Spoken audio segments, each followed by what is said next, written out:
Okay, so I play a lot of different roles here at the farm and the ranch and the distillery. I'm everything from the manager of chaos to the guy who makes the old fashions to the IT and help desk support.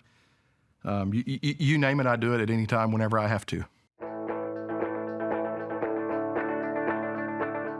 So we've been farming and ranching here for the last 156, 157 years. Really and truly, the way that the distillery came about was looking at trying to figure out another way to make corn worth a little bit more money. And I thought, hey, I bet I can figure out how to make bourbon, and it turns out I could. There are very few places in the country and in the world where you can go and get a bourbon where the grain was all grown by the same people that run the distillery. In fact, there's only two that I know of in the United States, period. So just have something unique, something that we can lead more into agritourism and telling our story about the area and our family. Would like to build out more what I've been calling seed to sip expressions.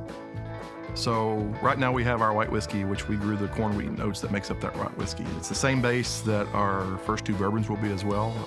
One of those bourbons has a different set of yeast in it, gives it a different flavor profile. But more things like that, more things that are unique to just us. It's very unique to come across somebody that, as John says, from seed to sip, they do it all. They've got stocker cattle, they've got cow-calf operation, they row crop, and they've also got a distillery on the side that in downtimes they can increase that price of their commodity.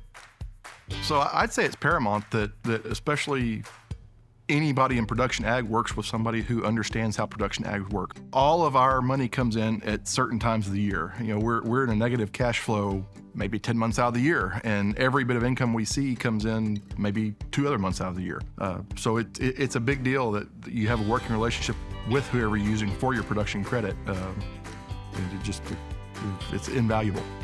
When people think of farm credit financing, they most of the times think of row crop or farming ranching, but they often don't think about agribusiness, something that has a throughput. Like for John's example, he's taken commodities that he grows on the farm, putting a little bit of labor into them, and then producing a farm-related product at the end. And we can finance those type of institutions as well. We have been here since the late 1800s. There's a lot of family history, a lot of family tradition. I'm 5th generation here on the farm and ranch, and really and truly the distillery, in my mind, is a way to make sure the 6th generation has something that they can do.